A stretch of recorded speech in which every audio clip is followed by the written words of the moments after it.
नमस्कार।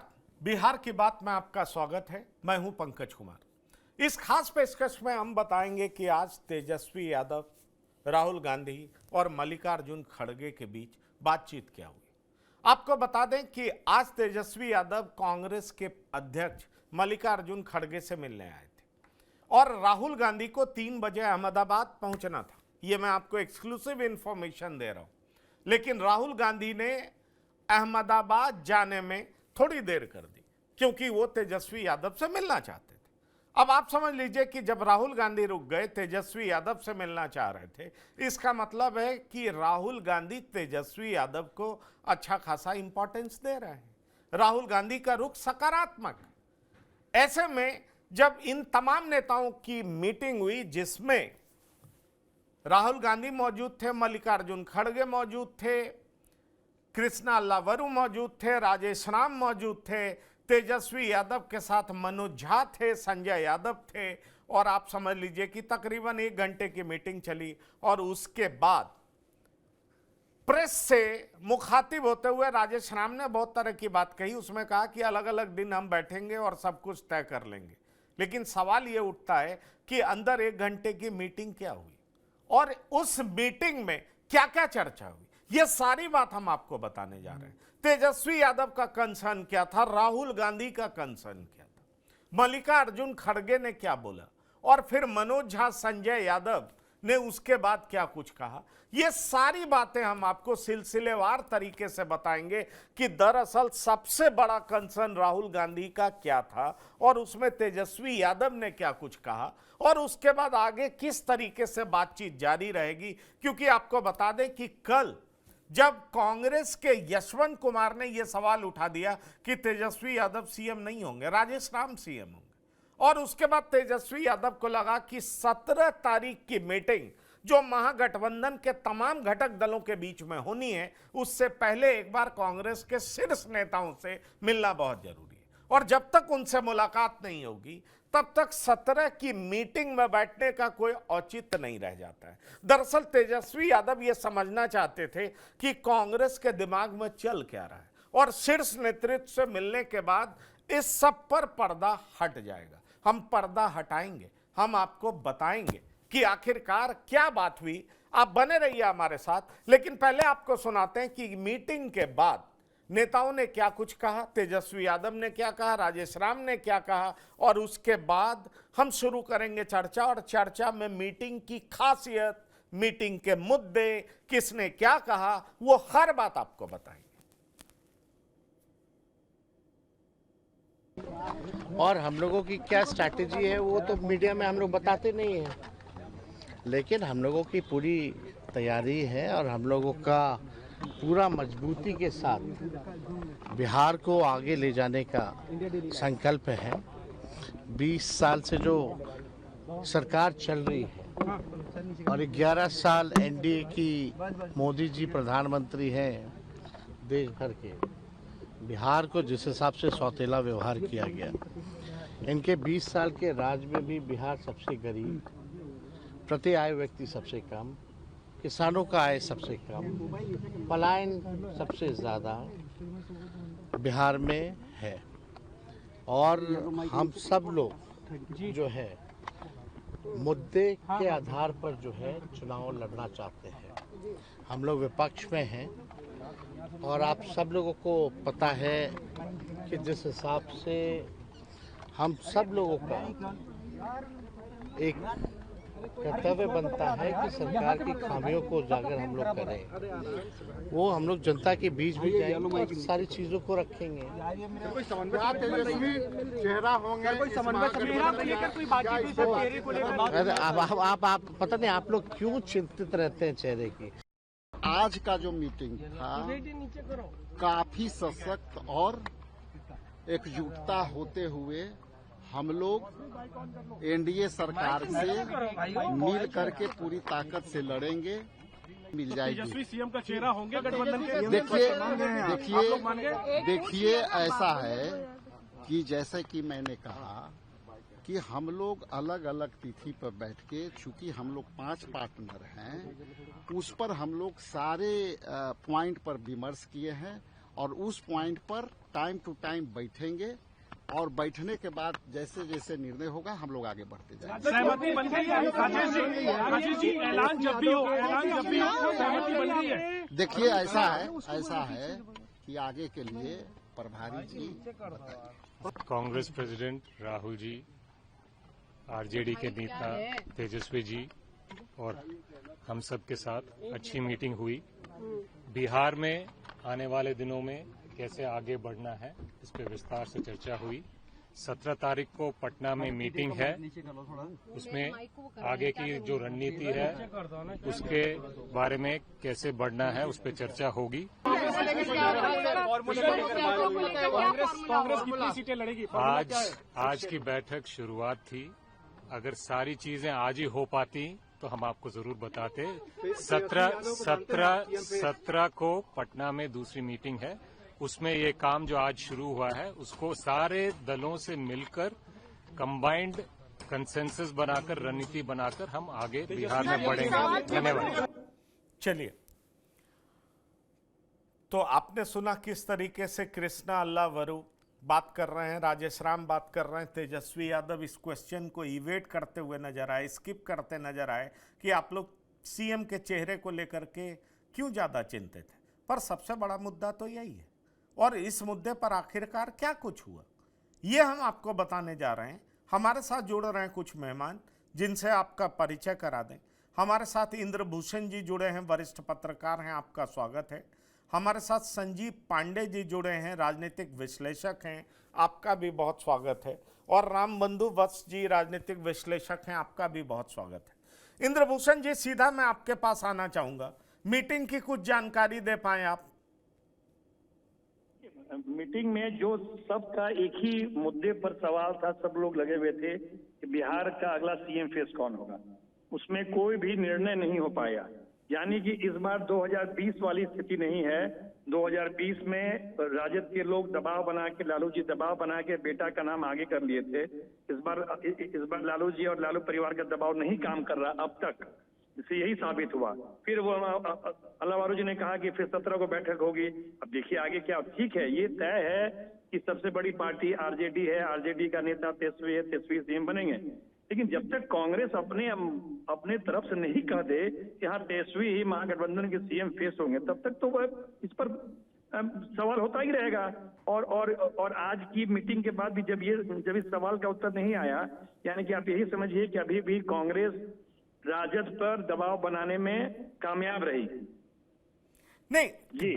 दबाव बनाने में कामयाब रही है, लेकिन कांग्रेस चाह क्या रही है? मेरी जो जानकारी है, कांग्रेस दो बात प्रमुखता से चाह रही है कि आरजेडी कन्हैया कुमार और पप्पू यादव को पूरे तरीके से अकोमोडेट करे।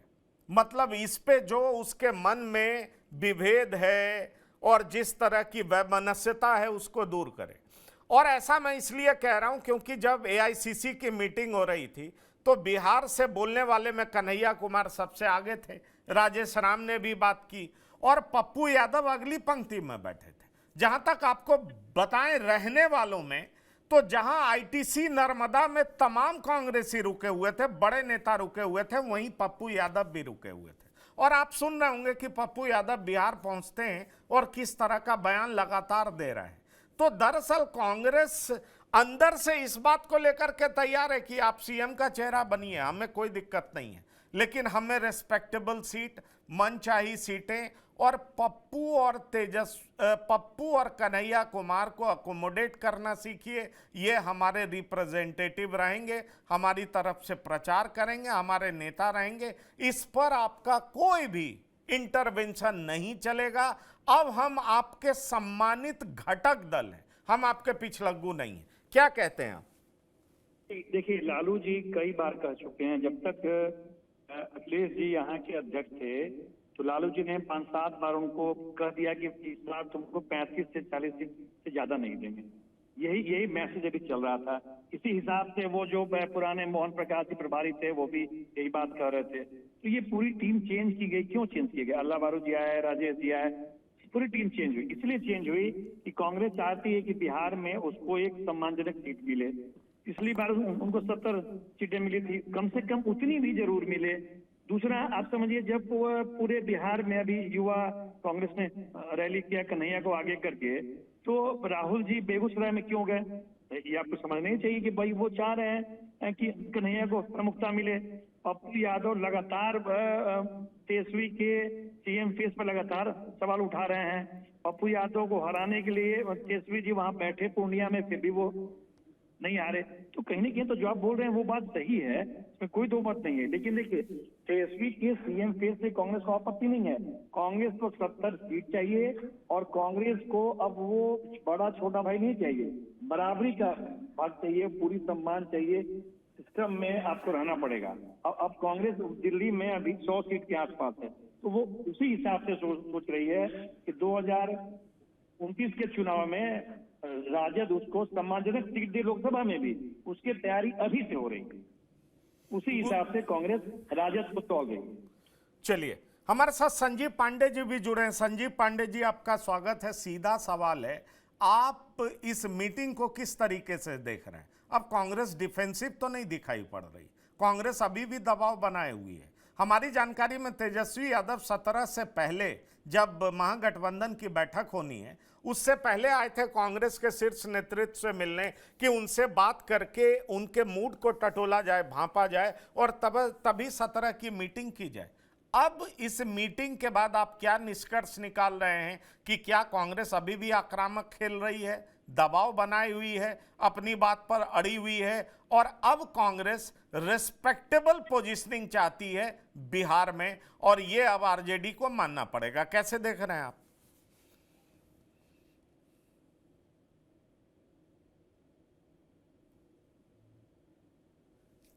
अनम्यूट करिए, अनम्यूट करिए, अनम्यूट करिए।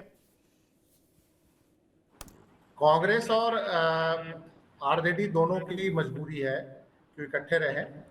और बिहार में कांग्रेस की जो सबसे बड़ी समस्या ये है कि बिहार में कांग्रेस के पास ढांचा नहीं है, कांग्रेस के पास ऑर्गेनाइजेशनल सेटअप नहीं है और 1990 के बाद से कांग्रेस वहां पे सत्ता में नहीं है। तो कांग्रेस के लिए सबसे बड़ी चुनौती ये नहीं है कि आरजेडी से गठबंधन कैसे होगा, आरजेडी से गठबंधन के बाद कितनी सीटें मिलेगी, और कांग्रेस कहीं भी मुख्यमंत्री के पद की रेस में नहीं है। कांग्रेस के लिए प्राथमिक चुनौती ये है कि कार्यकर्ता जो है निचले लेवल पे कांग्रेस के साथ जुड़े, कांग्रेस का ढांचा खड़ा हो, ब्लॉक लेवल पे खड़ा हो, डिस्ट्रिक्ट लेवल पे खड़ा हो। और बहुत सारे जिलों में कांग्रेस के ब्लॉक और डिस्ट्रिक्ट लेवल की यूनिट ही लगभग कायम है। तो मेरा ये मानना है, तेजस्वी यादव की कंपल्सन को भी समझिए। तेजस्वी यादव को ये पता है कि जिस ढंग से 2024 के पार्लियामेंट के चुनाव में बीजेपी का उभार रुका था, लेकिन उसके बाद जिस ढंग से दिल्ली में और महाराष्ट्र में बीजेपी की जीत हुई है, तो तेजस्वी यादव भी जानते हैं कि वो अकेले भारतीय जनता पार्टी और नीतीश कुमार के गठबंधन से फाइट करने की स्थिति में नहीं है। तो उनको भी एक राष्ट्रीय पार्टी का सहयोग चाहिए। तो दूसरा, जो जांच एजेंसियों का जो प्रेशर है तेजस्वी यादव के ऊपर, तो कहीं ना कहीं वो भी अंडर प्रेशर, कांग्रेस से ज्यादा अंडर प्रेशर बीजेपी से है, और ऐसे में उनको भी कांग्रेस का सहयोग चाहिए। तो मुझे लगता है कि गठबंधन होगा और गठबंधन बहुत आसानी से हो जाएगा। कहीं कोई इनका कोई बहुत ज्यादा विवाद नहीं है और कांग्रेस इस जमीन को जानती है, कोई मुख्यमंत्री बनाने की स्थिति में राज्य के अंदर नहीं है। सम्मानजनक स्थिति से सीटों के बंटवारे को लेकर हो सकता है और कांग्रेस उसी सीट के बंटवारे के बेस पे जो अभी जो कांग्रेस की नई रणनीति है कि निचले ढांचे को खड़ा किया जाए। हालांकि कांग्रेस के पास जो सबसे बड़ी समस्या बिहार के अंदर है कि कांग्रेस जो है इम्पोर्टेड जो आयातित नेताओं के बल पे ही काम कर रही है। पहले भी उनके पास जो लीडरशिप थे, अखिलेश सिंह आयातित थे, वो आरजेडी से थे। अभी जो क्या कहा जाता है कन्हैया कुमार और पप्पू यादव, ये भी दोनों आयातित है। एक वामपंथ से आए हैं और एक तो जनता दल बैकग्राउंड के ही हैं पप्पू यादव। हाँ, दिलकेश्वर राम के जो बेटे जो राजेश राम जो अध्यक्ष बने हैं, वो परंपरागत कांग्रेसी परिवार से हैं और कांग्रेस ने दलित समाज का जो एक बड़ा तबका है, जो खास करके रविदास समाज, उसको एक मैसेज दिया है राजेश राम को अध्यक्ष बना के। तो कांग्रेस अपने हिसाब से एक वोट बैंक, अपने एक ढांचा को खड़ा करके एक सम्मानजनक सीटों को हासिल करना हमें लगता है वो बात बिल्कुल सम्मानजनक सीट कांग्रेस हासिल करना चाहती है। राम बंधु बस जी भी जुड़े हुए हैं हमारे साथ। सम्मानजनक सीट कांग्रेस को चाहिए, वो बात सही है, पर मामला फंस कहाँ रहा है? मेरी जानकारी में मामला फंस रहा पप्पू यादव को लेकर के ज्यादा और कन्हैया कुमार को लेकर के कम। मेरी जानकारी में मामला फंस रहा है सीटों को लेकर के, सीट की संख्या क्या होनी चाहिए, सीटों के चॉइस को लेकर के कि कौन कौन सी सीटें होनी चाहिए। दूसरा, हमें इंडिपेंडेंट राजनीति करने दीजिए। अगर हम पप्पू को आगे बढ़ा रहे हैं तो आरजेडी को दिक्कत नहीं होनी चाहिए। अगर हम कन्हैया को आगे बढ़ा रहे हैं, ये दोनों हमारे नेता हैं। और दरअसल आप हैरान होंगे, जब राहुल गांधी ने एआईसीसी की मीटिंग में कहा कि हमने ओबीसी को छोड़ दिया या ओबीसी हमें छोड़ दिया, और तब हम सत्ता से दूर हो गए। ओबीसी के बगैर हम कैसे राजनीति कर सकते हैं? और फिर उसके बाद क्या हुआ कि पप्पू यादव पहली पंक्ति में बैठे हुए थे, रह रहे थे वहीं जहां पर तमाम कांग्रेसी दिग्गज रह रहे थे, आईटीसी नर्मदा में। मतलब एआईसीसी की मीटिंग में पप्पू को जबरदस्त तरजीह मिली ओबीसी चेहरे के रूप में। ऐसे में सवाल उठता राम बंदोबस्त जी कि कांग्रेस दबाव बनाई हुई है, मेरी बात मानो तब तुम्हें सीएम का उम्मीदवार मानेंगे, नहीं तो क्यों मानेंगे? जी निश्चित तौर पे इस बार कांग्रेस अपने हिस्से की राजनीति करना चाहती है। वो महागठबंधन में रह करके और राजद के बी टीम के रूप में अब तक जिस तरीके से चुनाव लड़ना चाहती है, उससे तो काफी उभर चुकी है। जिस तरीके से अभी मतभेद महागठबंधन के अंदर राजद और कांग्रेस में है, आप इससे पहले विधानसभा चुनाव में नहीं देखे होंगे, तो काफी हद तक वो उस छवि से उभर गई है। और जब तक तेजस्वी यादव सीएम होंगे, इस पे कांग्रेस की सहमति नहीं होती है, विधिवत मीडिया में सार्वजनिक तौर पे कांग्रेस के नेता ऐसा नहीं कहते हैं, तब तक ये मानना चाहिए कि पेच फंसा हुआ है, अभी गुत्थी उलझी नहीं है। क्योंकि तेजस्वी यादव, आप देखिए कि कुछ दिनों पहले तेजस्वी यादव प्रचार करने गए तो अपने आप को मुख्यमंत्री का चेहरा बताने लगे। ऐसा पहले नहीं हुआ था। पहले तो तेजस्वी यादव को लेकर के या महागठबंधन में सीएम को लेकर के कहीं से कोई संशय नहीं था। तो और कांग्रेस का कोई नेता मुख्यमंत्री के चेहरे को लेकर के कोई बयान दे नहीं रहा है। तो निश्चित तौर पे कांग्रेस अपने हिस्से की राजनीति करना चाहती है और कांग्रेस सभी शर्तों को मनवाएगी, जैसे कि कौन से नेता सक्रिय हों, कहां सीट मिले, कितनी सीटें मिले। जिस तरीके से कांग्रेस को आरजेडी हैंडल करती थी, अब वो कांग्रेस अपने हिस्से की राजनीति करना चाहती है। और एक बात और समझने वाली है कि कांग्रेस अब उस डर से निकल चुकी है कि अगर वो महागठबंधन से बाहर जाके चुनाव लड़ती है तो क्या होगा, चुनाव परिणाम क्या होगा, इस डर से कांग्रेस उबर चुकी है। इसीलिए कांग्रेस, आप देखिए कि अभी जो भी बयान आया, कृष्णा लावरू जी ने बोला कि सभी घटक दलों से मीटिंग होगी। यानी ऐसा नहीं है कि ये जो मीटिंग है वो केवल आरजेडी से कर रही है। कांग्रेस अब इस स्थिति में आ चुकी है कि महागठबंधन में आरजेडी के अतिरिक्त जो भी घटक दल हैं उनसे भी बात कर रही है। तो बिल्कुल वो परजीवी छोड़ करके, अब आप जो बोलते थे कि परजीवी छोड़ के सहजीवी हो गए हैं, निश्चित तौर पे कांग्रेस का जो रवैया है, जो तेवर है, वो एक सहजीवी की तरह हो चुका है। और ये शुरू पिछले 6-7 महीने से देखिए कि जैसे ही राहुल गांधी जब भी पहले आते थे तो जातिगत आरक्षण, जो जातिगत जनगणना हुआ, जो कि आरजेडी का मुद्दा रहा, इसी पे वो बयान दिया करते थे। तो आरजेडी के मुद्दों पे जो हमला करते थे, वहां से लेकर के आज मुख्यमंत्री के चेहरे तक की बात पहुंच चुकी है। तो कांग्रेस अब निश्चित तौर पे अपने हिस्से की राजनीति करना चाहती है। अब सबसे बड़ी बात है कि ये बात रुकेगी कहां। मान लेते हैं कि सीटों का बंटवारा कांग्रेस के अनुसार हो जाए, विधानसभा भी कांग्रेस के अनुसार तय हो जाए, उनके नेता वही रहे जो कांग्रेस चाहते हैं, तो क्या कांग्रेस मुख्यमंत्री के चेहरों को, तेजस्वी के चेहरे को मुख्यमंत्री के रूप में मान लेगी? अगर नहीं मानेगी तो क्या होगा? क्योंकि आप देख लीजिए, कोई नेता कांग्रेस का बोलता है कि राजेश राम मुख्यमंत्री हो जाएंगे।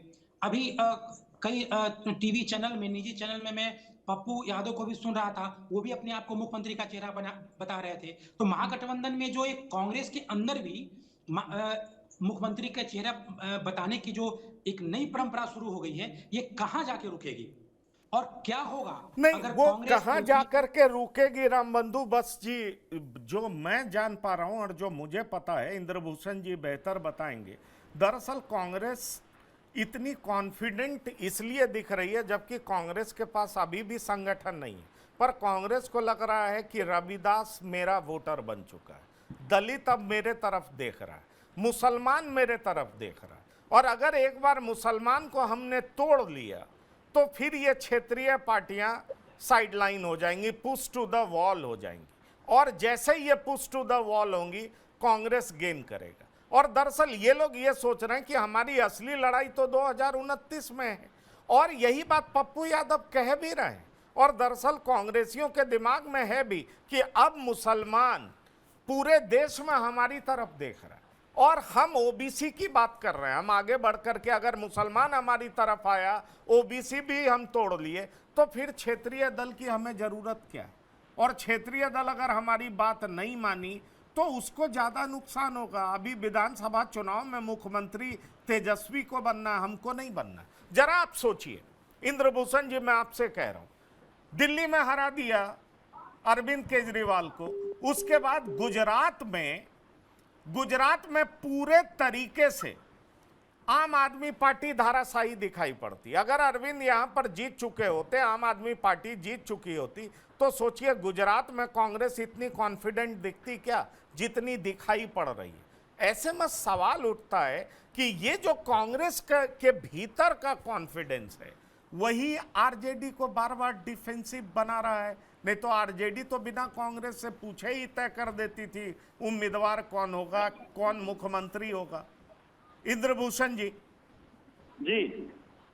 एक बार जरा फिर से मैं ये कह रहा हूं कि कांग्रेस को लगता है कि भाई मुसलमान अब मेरा वोटर बन चुका है, दलित में भी रविदास मेरा वोटर बन चुका है, दलित हमारी तरफ देख रहा है, इसलिए अब हमारे पास प्लेटर में कुछ है। पहले की स्थिति नहीं है कि हमारे पास कोई वोटर नहीं था।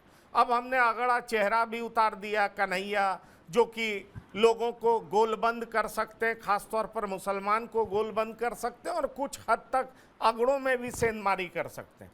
पर कांग्रेस पूरे तरीके से जातीय जनगणना की बात करके, मुसलमानों की बात करके, कांग्रेस ये जताने में लग गई है कि भाई ये वोटर कम से कम दलित और मुसलमान हमारे वोटर बन चुके हैं। और इसीलिए कांग्रेस को लगता है कि तेजस्वी जाएंगे कहाँ? अगर हमारे साथ नहीं आएंगे तो उनकी वही स्थिति होगी जैसे अरविंद केजरीवाल की दिल्ली में हुई थी।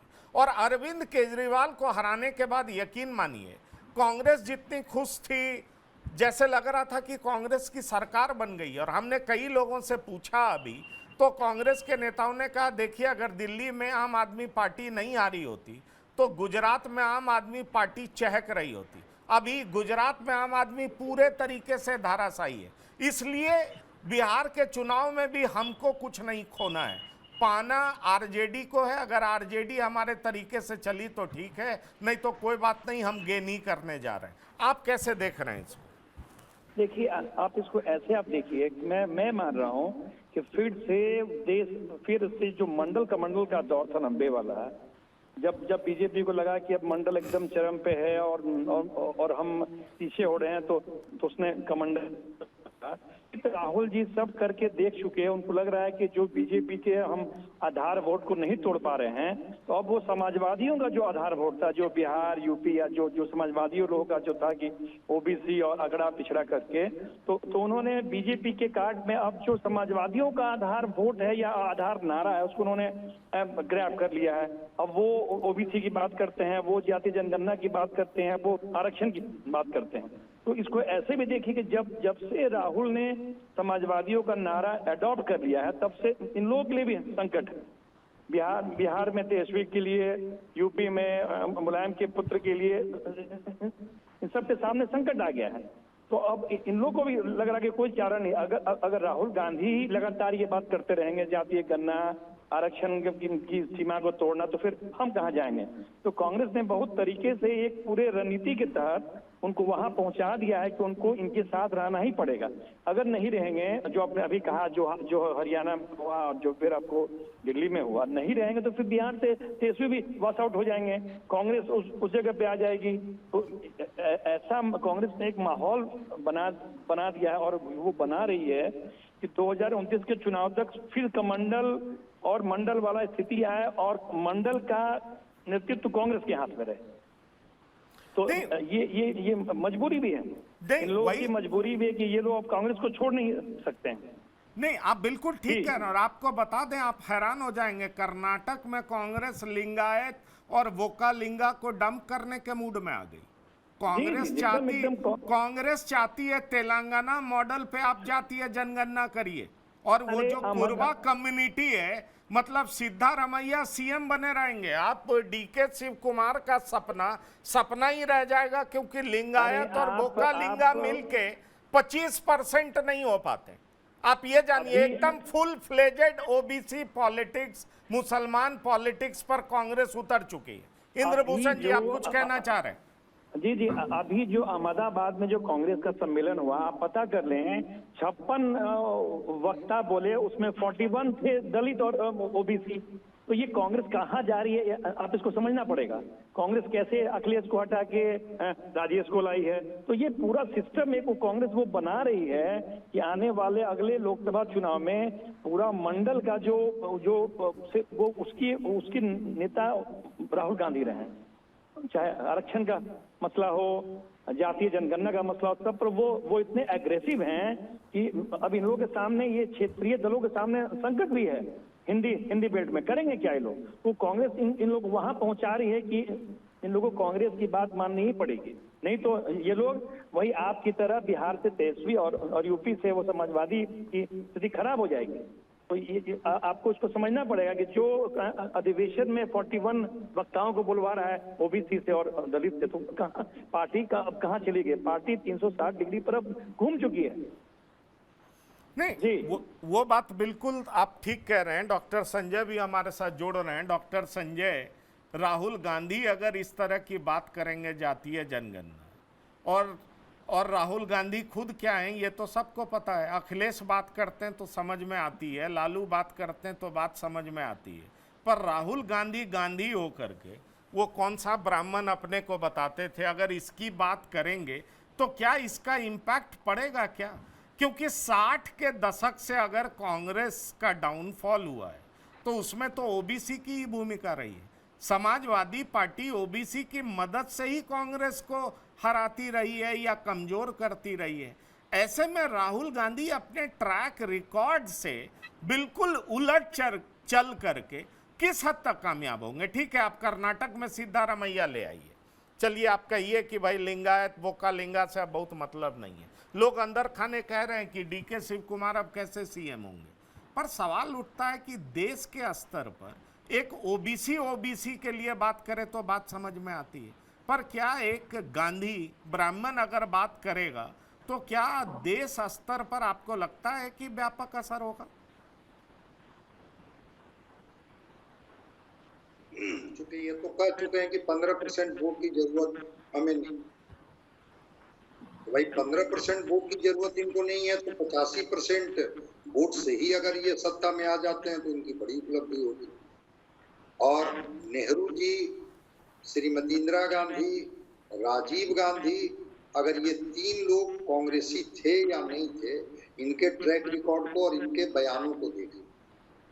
राहुल गांधी जी, अब जिसको कहते हैं कि कभी कभी एक कहावत है कि जो नए मुसलमान बनते हैं वो प्याज ज्यादा खाने लगते हैं, तो हो सकता है कि राहुल गांधी जी को कुछ ज्यादा ही जरूरत है। ओबीसी, दलित, मुस्लिम वही कर रहे हैं, वही रिकॉर्ड है इनका। तो देखते हैं इसके फलसफा, इसके परिणाम इनको क्या मिलते हैं। हालांकि जो क्षेत्रीय पार्टियां का तो आधार ही जाति होती है। अब कितने को ये साध पाएंगे, कितने को नहीं साध पाएंगे। अब बिहार की मैं बात बता रहा हूँ, ईबीसी में ही 113 जातियां, अभी किसको ये साधेंगे। दलित में 22 जातियां, किसको अध्यक्ष बनाएंगे और किनको हटाएंगे। पार्टी विचारधारा के स्तर पर चलती है, न कि जाति के स्तर। और राहुल गांधी तो इतनी जाति कर रहे हैं कि इतनी जाति तो क्षेत्रीय पार्टियां भी नहीं कर रही। अखिलेश यादव और बाद में लालू प्रसाद और तेजस्वी यादव भी उतनी जाति नहीं कर रहे जितना जाति राहुल कर रहे हैं। अब तो है वो है नहीं है, लेकिन आरजेडी A to Z की बात करने लगी है, वो कटने लगी है जातीय ये पर कि हमको क्यों आप माई से जोड़ के देखते हैं, केवल मुस्लिम यादव से क्यों हमको आंकते हैं। लेकिन राहुल गांधी तो जिसको कहते हैं ना कि एकदम क्लाइमेक्स पर पहुंच करके बताना चाहते हैं कि अगर हमारे हिस्से में कोई चीजें आएंगी तो उसके लिए अधिकृत होंगे ओबीसी, उसके लिए अधिकृत होंगे दलित, उसके लिए अधिकृत होंगे मुस्लिम।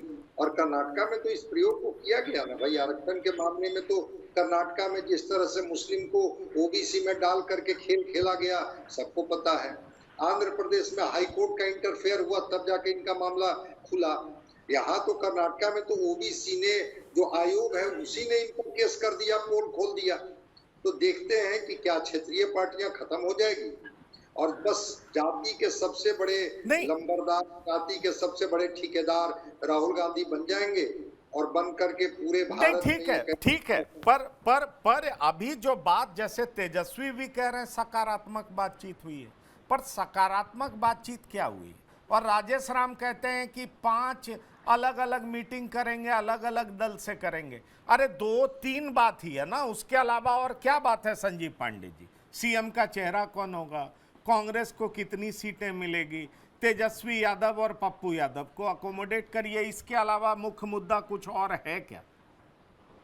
तो सवाल ये उठता है। मुझे नहीं लगता कि मुख्यमंत्री पद की कोई लड़ाई है और कांग्रेस यहाँ पे व्यवहारिक रणनीति अपनाएगी। जहां तक मुझे लगता है कि वो मुख्यमंत्री पद के लिए कोई टकराव नहीं लेगी और कांग्रेस मुख्यमंत्री बनाने की स्थिति में भी नहीं है। अब कांग्रेस इस स्थिति में भी नहीं है कि दिल्ली में अरविंद केजरीवाल की तरह वो चुनाव अकेले लड़के अगर कुछ दिखाना चाहती है, तो निश्चित रूप से दिल्ली में जिस ढंग से कांग्रेस पे आरोप लगा कि भारतीय जनता पार्टी को पावर में लाने में इनकी भूमिका रही कांग्रेस के लोगों की, तो आरोप फिर बिहार में भी लगेगा। और तो तीसरी जो सबसे बड़ी बात है कि चाहे वो बिहार में लालू प्रसाद यादव हो, चाहे दिल्ली में अरविंद केजरीवाल हो, इन दोनों ने कहीं कांग्रेस से सत्ता छीन ली थी। लालू प्रसाद यादव 1990 में जनता दल से तरफ से मुख्यमंत्री बने थे और कांग्रेस से सत्ता उन्होंने छीन ली थी और दिल्ली में शीला दीक्षित से सत्ता छीनी गई थी। तो सवाल यह है कि कांग्रेस को मजबूरी में उन्हीं लोगों से गठबंधन भी करना पड़ा जिन्होंने इनसे सत्ता छीनी। भाजपा को अगर छोड़ दे तो सारे राजनीतिक दलों से इन्होंने गठबंधन किया जिनके साथ इनके 1990 के दशक में, 1980 के दशक में सीधा संघर्ष था। तो कांग्रेस के पास अभी कई फ्रंट पे लड़ना है। दिल्ली में नरेंद्र मोदी से लड़ाई लड़ रहे हैं, राज्यों में अगर वो अपने ढांचे से, देखिए कांग्रेस के ऊपर ये एलिगेशन तो लगा ही कि जब चुनाव के बाद इन्होंने इंडिया गठबंधन को डिफंक्ट करने की कोशिश कर रही और इंडिया गठबंधन के दूसरे दलों ने भी कांग्रेस पे कुछ तंज मारा। जिस ढंग से लालू प्रसाद यादव ने कहा कि ममता बनर्जी को लीडर बनाना चाहिए, जिस ढंग से और भी कुछ नेताओं ने लगातार, उद्धव ठाकरे ने भी सवाल उठाया, तो कांग्रेस के वर्किंग पे सवाल तो उठा है। तो कांग्रेस एक नई विचारधारा को लेकर अगर ओबीसी और दलित को लेकर चल रही है, देखिए उसमें कोई बुराई नहीं है। हर राजनीतिक दल अपने अपने हिसाब से, एक समय के हिसाब से गुणा गणित लगाते रहती है कि हमारे पास ओबीसी वोट आ जाए, हमारे पास दलित वोट आए। लेकिन देखिए कोई भी राजनीतिक दल सफल तब होती है इन सारे कैलकुलेशन में जब उसके पास एक सोशियो एंथ्रोपोलॉजी का बहुत बढ़िया स्टडी हो और राहुल गांधी के पास वैसी सूचना हो। क्योंकि जो ओबीसी पॉलिटिक्स की वो बात कर रहे हैं, दलित पॉलिटिक्स की वो बात कर रहे हैं, अगर वो बिहार के संदर्भ में भी कर रहे हैं तो ये पता होना चाहिए कि ओबीसी पॉलिटिक्स ही अब एकजुट नहीं है। अगर ओबीसी पॉलिटिक्स से एकजुट होती तो नीतीश कुमार और लालू में टकराव कैसे होता? अगर दलित पॉलिटिक्स से एकजुट होती तो जीतन राम मांझी और चिराग पासवान में टकराव कैसे हो जाता? तो इस समय तो बेसिकली आप तो और छोड़िए, कोई आईपी गुप्ता साहब हैं, उन्होंने अति तत्वा समाज की रैली कर दी, अति पिछड़ों की, और दलित स्टेटस मांग कर रहे हैं। तो ओबीसी और दलित पॉलिटिक्स को आप एक एकजुट परफॉर्मा में नहीं देख सकते कि ये जो दलित हैं या ओबीसी है एकजुट होकर वोट करेंगे। इनके अलग अलग पॉकेट बन चुके हैं, इनके अलग अलग लीडर हैं और ये इकट्ठे होकर वोट करेंगे। सेंट्रल इंडिया में और जो हिंदी पट्टी का जो और भी बेल्ट है जैसे बिहार है, वहां पे वोट इकट्ठा करेंगे और प्योर ओबीसी दलित की पॉलिटिक्स जो है वो कांग्रेस के साथ आ जाएगी, इस पे मुझे संदेह है। दूसरा, ओबीसी पॉलिटिक्स में बहुत बड़ी पैठ भाजपा की हो चुकी है, एक सच्चाई है। उत्तर प्रदेश में कुर्मी, बिहार में भी जो अति पिछड़ी जातियां हैं, ये भारतीय जनता पार्टी के हिंदुत्व के विचारधारा से बह चुकी है। बिहार में, उत्तर प्रदेश में दलितों के एक बहुत छोटे से सेगमेंट में भी भाजपा ने पैठ बना ली है। दूसरा, कांग्रेस को हिस्ट्री देखना होगा। बिहार जैसे उत्तर प्रदेश जैसे राज्यों में दलित तो कांग्रेस के साथ रहा है, लेकिन पिछले 1947 से कांग्रेस के साथ नहीं रहे हैं। 1990 में अगर लालू प्रसाद यादव ने और दूसरे समाजवादियों ने अपदस्थ किया, तो उससे पहले भी अगर आप देखिए तो दमकिप्पा लोक दल को पिछड़ी जातियां और खास करके यादव जाति के लोग, ये दमकिप्पा लोक दल तमाम ऐसे थे जो चरण सिंह को कभी लीडर मान लेते थे, कभी राम मनोहर लोहिया के साथ चले जाते थे, कभी किसी के साथ चले जाते थे। तो ये पिछड़ी जातियां जो थी ये एंटी कांग्रेस माइंडसेट लेके चलती रही हैं 1980 के दशक में भी और उससे पहले भी। तो मेरा मानना है कि जो ये पूरा का पूरा माइक्रो लेवल पे जब तक स्टडी कांग्रेस के पास नहीं होगी, ये बीजेपी के पास ऐसी स्टडी है कि कौन सी जाति को कहां पे किस तरीके से बांधना है और कैसे उनमें घुसपैठ करना है, ये कांग्रेस के पास ये चीज नहीं है। और कांग्रेस को इसमें दिक्कत आई। देखिए दिक्कत आएगी, पर आपने कहा ना कि भाई व्यावहारिक तौर पर तेजस्वी को सीएम मानने में कोई दिक्कत नहीं है। सीएम उम्मीदवार तेजस्वी होंगे, क्योंकि कांग्रेस ये जानती है कि तेजस्वी की पार्टी आरजेडी बड़ी पार्टी। तो रामबंधु बस जी यही तो बात है, कांग्रेस क्यों नहीं मान रही? और इसके एवज में दो ही बात चाह रही होगी ना कांग्रेस। और मेरी जानकारी में एक बात और है, दरअसल कांग्रेस को यह भी लगता है कि क्या तेजस्वी यादव सीबीआई और ईडी के प्रेशर में बीजेपी के विरोध की लड़ाई उतनी प्रमुखता से लड़ पाएंगे क्या? दरअसल अब कांग्रेस को अखिलेश यादव, तेजस्वी यादव, इन सब लोगों पर शक भी होने लगा, यहां तक कि ममता बनर्जी पर। इन लोगों को लगता, कांग्रेस को लगता कि ये लोग पीछे के दरवाजे से बीजेपी के हितैषी हैं और कांग्रेस को सत्ता में आने से रोकते हैं। सवाल ये उठता है कि अगर बिहार की राजनीति को हम देखें तो आरजेडी कांग्रेस एक दूसरे की मजबूरी है, दोनों एक दूसरे के लिए जरूरी भी है, इसलिए दोनों अलायंस करेंगे। आरजेडी बड़ी पार्टी है तो तेजस्वी सीएम के उम्मीदवार होंगे, लेकिन कांग्रेस क्यों नहीं मान रही है? उसके बदले कांग्रेस को चाहिए क्या? तो मुझे तो मोटा मोटी दो तीन बात ही नजर आती है। पप्पू कन्हैया को एक्सेप्ट करिए, हमें रेस्पेक्टेबल सीट दीजिए, हमें अपना पिछलग्गू नहीं एक घटक दल समझिए, और हमको स्वच्छंद रूप से राजनीति करने दीजिए, जैसे कि हम भी एक इंडिपेंडेंट नेशनल पार्टी हैं और हम बिहार में मजबूत होना चाहते हैं। क्या कहना चाहते हैं? जी, कांग्रेस ये एहसास करवाना चाहती है अपने सहयोगी दल को कि विधानसभा चुनाव में जो उनकी जीत होती है उसमें कांग्रेस की भी एक अहमियत है, कांग्रेस का भी एक भागीदारी होती है, चाहे वो अल्पसंख्यक मतों के बिखराव को रोकती है या फिर वो दलित मतों के बिखराव को रोकती है। यानी अगर आरजेडी जब भी जितना भी महागठबंधन का जो प्रदर्शन होता है वो अकेले आरजेडी का नहीं है, उसमें कांग्रेस की भागीदारी है। और इसके बदले में कांग्रेस को मिलता है क्या? तो उसके उम्मीदवार चयन में भी आरजेडी की दखलंदाजी, विधानसभा क्षेत्रों के चयन में भी दखलंदाजी। तो और ये एहसास उसको इसलिए करवाना जरूरी है ताकि लोकसभा चुनाव में विधान जो छोटे उसके सहयोगी दल हैं वो उनको अपने अपने बड़े भाई की भूमिका में स्वीकार करें। देखिएगा कि जब भी ये राहुल गांधी को लोकसभा चुनाव में उनके कोई भी सहयोगी दल एक दिन के लिए भी प्रधानमंत्री के चेहरे के रूप में स्वीकार करने के तैयार नहीं हुए। इसका कारण तो यही था कि विधानसभा चुनाव में कांग्रेस पार्टी का जो प्रदर्शन होता है वो इस तरीके के होता है कि वो उनके घटक दलों के प्रदर्शन में ही छिप जाता है। तो असली लड़ाई ये बताना है कि राज्य में हमारी अहमियत है, सीटें चाहे जितनी भी हैं, लेकिन हम हैं, इसीलिए वोटों का बिखराव नहीं होता है।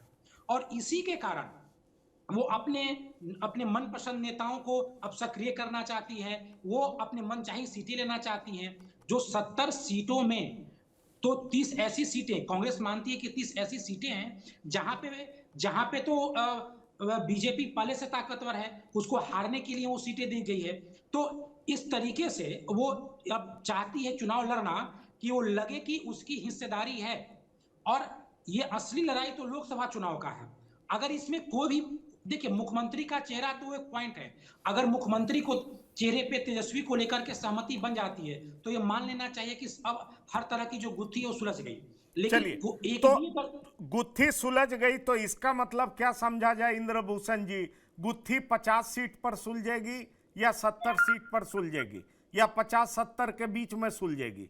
गुत्थी पप्पू यादव और कन्हैया के एक्सेप्टेंस पर सुलझेगी और गुत्थी कांग्रेस की मनचाही सीट पर सुलझेगी, जो कांग्रेस बार बार कहती है कि 70 में आपने 45 सीटें दिया, वो ऐसी सीटें दिया जिस पर महागठबंधन हारती रही है 4 बार। इंद्रभूषण जी, नहीं है कि वो पूरे बिहार में घूम सकें। लालू जी की वो स्थिति नहीं है कि लालू जी किसी को दबाव बना के और कांग्रेस पर चढ़ के फिर बयानबाजी करके कांग्रेस नेतृत्व को डरा के अपना काम कर सकें। अभी राजद के नेता तेजस्वी यादव हैं। तेजस्वी यादव जी कई केस में फंसे हुए हैं।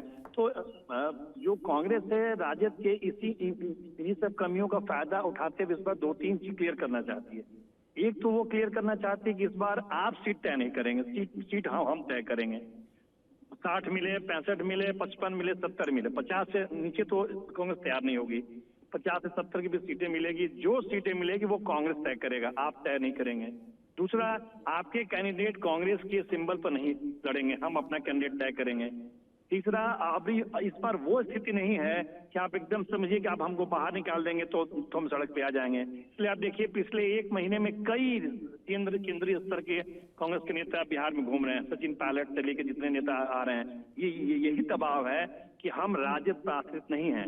आप अगर अपनी शर्तों पे जाएंगे तो हम आपसे किनारा भी कर सकते हैं। तो किसी भी तरह ये पूरा दबाव बना के कांग्रेस इस बार 50 से 60 बढ़िया सीटें अपने शर्तों पे अपने कैंडिडेट के साथ लेंगे और इस ताकत का फायदा वो धीरे धीरे बढ़ा के 29 के चुनाव में आप जहाँ देखिएगा राजद से वो जिस तरह जदयू और भाजपा में बंटवारा होता है सीटों को लेकर, उसी तरह कांग्रेस आने वाले लोकसभा चुनाव में मूड में है कि मैं राजद से लोकसभा चुनाव में उसी बराबर स्तर पर सीट का बंटवारा हो ताकि मुझे सीट जीतने से फायदा, ताकि दिल्ली में राहुल गांधी पीएम बन सके। खेला वहां है, पूरी तैयारी 2029 की, इसलिए कांग्रेस को मजबूत किया जा रहा है। अब पहला ऐसा हुआ कि कोई प्रभारी, कोई अध्यक्ष पटना उतरा तो सीधे 10 नंबर नहीं गया। कुछ तो मैसेज है। राहुल गांधी, आप कुछ दिनों पहले तक राहुल गांधी के नेतृत्व पर सवाल उठा रहे थे कि वो उनसे बढ़िया पीएम ममता बनर्जी है। आज ये स्थिति आ गई कि बैठक के बाद तेजस्वी ये भी नहीं कह पाए कि हम सीएम फेस के रूप में कांग्रेस ने एक्सेप्ट किया है। कुछ तो दबाव कांग्रेस का काम भी कर रहा है, आप देख भी रहे हैं।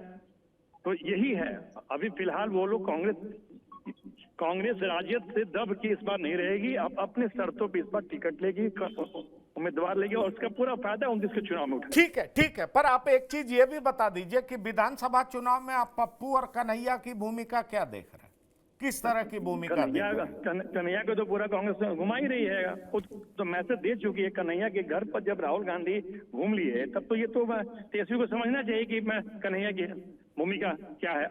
अभी जो लोग बताते हैं दिल्ली की, आप तो दिल्ली में रहते हैं, कि जो राहुल की जो किचन कैबिनेट है 10-20 नेता हैं उसमें कन्हैया भी हैं, तो कन्हैया के साथ कहाँ समझौता करना। हाँ, पप्पू यादव को कांग्रेस में लाना टफ है, क्योंकि पप्पू यादव अगर कांग्रेस में आएंगे तो कांग्रेस पर चौतरफा हमला होगा।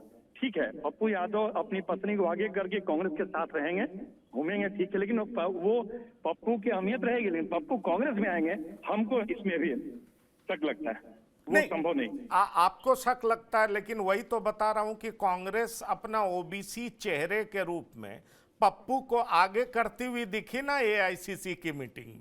नहीं देखिए, मेरा मानना है कि कांग्रेस पप्पू का इस्तेमाल करती है तेजस्वी यादव को चिढ़ाने में, बस तेजस्वी यादव को चिढ़ाने के लिए कांग्रेस पप्पू के चेहरे का इस्तेमाल कर रही है पूरे तरीके से। नहीं, वो ठीक है, पर कब तक पप्पू यादव इस तरीके से इस्तेमाल भी तो होते नहीं रहेंगे ना डॉक्टर संजय कुमार।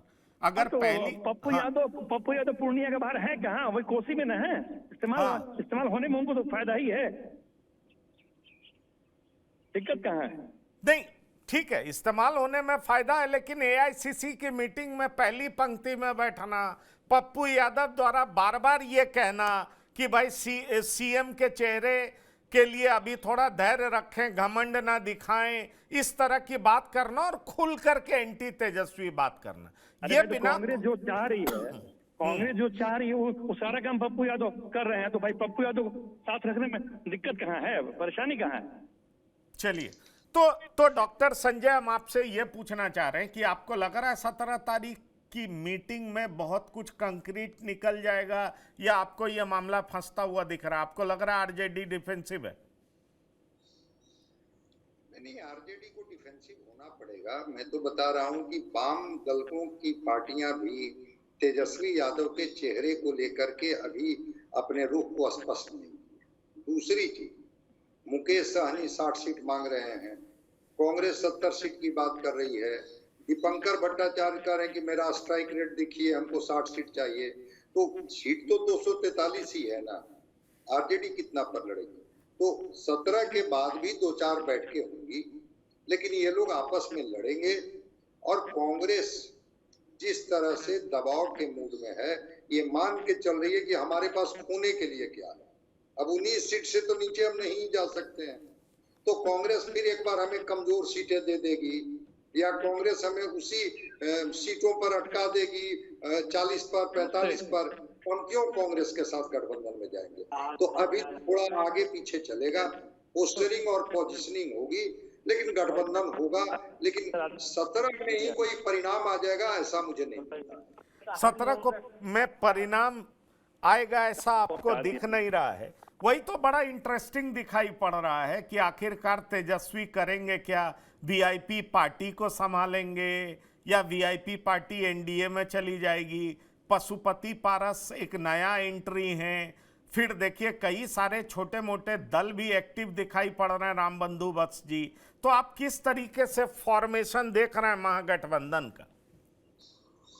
देखिए, महागठबंधन में तो अभी आप देखिएगा कि बीएसपी से जो बात हो रही है, पारस गुट से बात हो रही है, ये आरजेडी इसकी अगुवाई कर रही है। तो कहीं ना कहीं उनके मन में कांग्रेस को लेकर जो शंका है, इसीलिए जो भी अभी जो पार्टी है जो अभी किसी गुट में नहीं है, जो एनडीए के करीब नहीं है, उन सबसे संवाद हो रहा है, लेकिन किसी के साथ कोई सीटों को लेकर के निर्णय आखिरी दौर तक पहुंचा नहीं है। तो ये जब तक कांग्रेस की गुत्थी नहीं सुलझती है तब तक महागठबंधन को लेकर के कुछ भी कहना मुश्किल है। मैं तो अभी तक इस बात मैं इस बात को स्वीकार करने में मुझे थोड़ी दिक्कत हो रही है कि क्या कांग्रेस अब महागठबंधन में रह के ही लड़ेगी कहीं, क्योंकि वामपंथी पार्टियां, ये बात बिल्कुल सही है, संजय जी बोल रहे हैं, वामपंथी पार्टियां तेजस्वी को अब तक मुख्यमंत्री भी नहीं माने हैं। नहीं, वो कल मैंने कहा भी था, कल आप नहीं आए थे।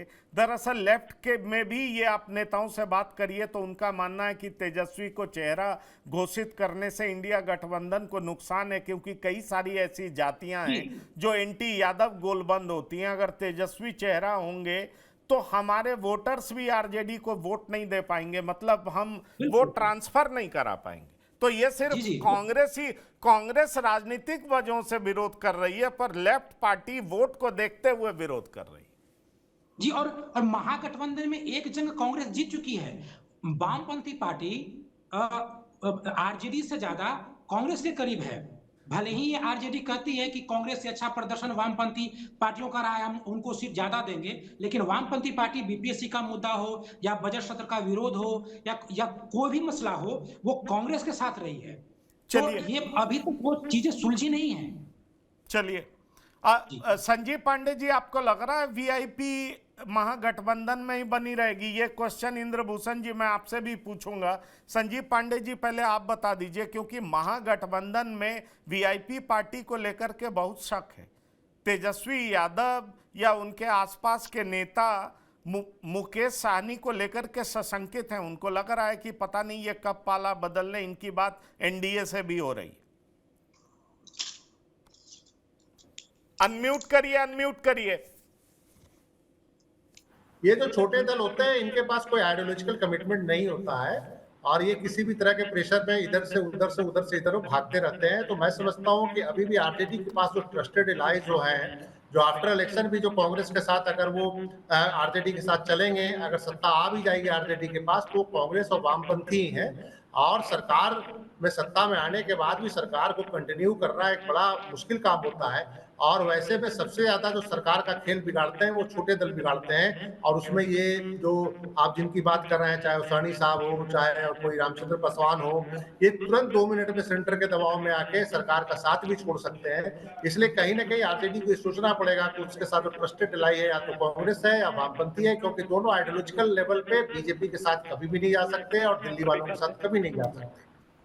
चलिए इंद्रभूषण जी एक सवाल यह है, वीआईपी पार्टी क्या करने वाली है? उसको लेकर के भी बहुत सवाल है, महागठबंधन के भीतर भी और एनडीए के भीतर भी।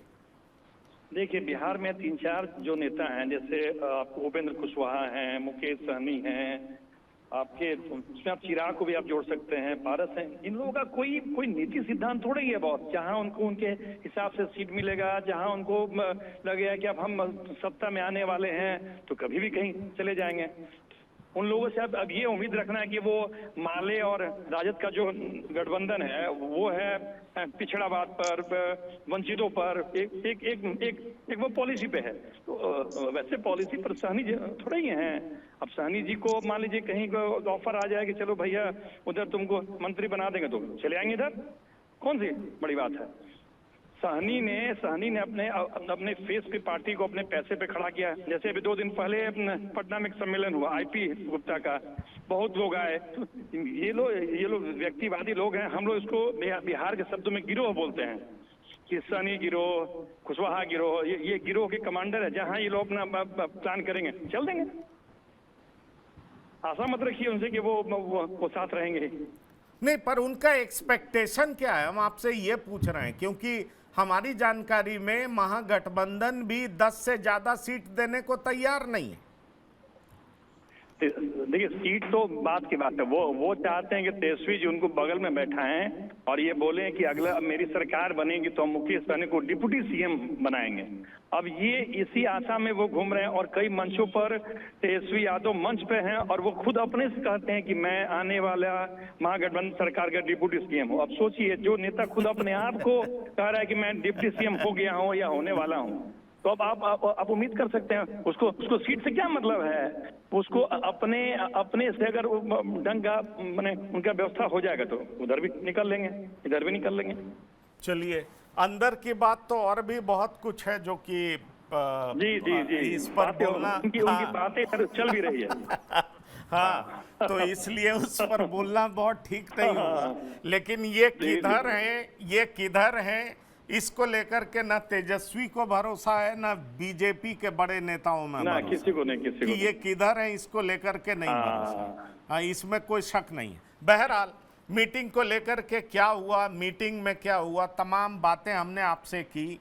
और एक बात तो बहुत साफ है कि तेजस्वी यादव को कांग्रेस सीएम उम्मीदवार तभी डिक्लेयर करेगी जब उसके एवज में कांग्रेस जो चाहती है उसको पूरे तरीके से आरजेडी मान ले, और तभी तक ये खेल बातचीत का दौर चलता हुआ नजर आएगा। बहरहाल जिस तरीके से नेताओं की मीटिंग हुई है उससे एक बात तो समझ में आता है कि ये लोग साथ चुनाव लड़ेंगे, लेकिन अब कांग्रेस परजीवी नहीं रहेगी, पैरासिटिक नहीं रहेगी। अब कांग्रेस सिम्बायोटिक रिलेशन चाहती है, सहजीवी संबंध चाहती है। कांग्रेस चाहती है घटक दल रहेंगे लेकिन अपनी शर्तों पर और सम्मानजनक स्थिति में रहेंगे।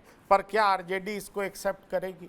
क्या तेजस्वी यादव लालू प्रसाद की तरह मैच्योर्ड पॉलिटिशियन है? क्या उस चीज़ को हैंडल कर लेंगे? ऐसे कई सवाल हैं जिनके जवाब आने वाले दिनों में हम आपको बताते रहेंगे। इंद्रभूषण जी, संजीव पांडे जी, रामबंधु बस जी और डॉक्टर संजय कुमार, बिहार की बात में शिरकत करने के लिए बहुत बहुत धन्यवाद और शुक्रिया।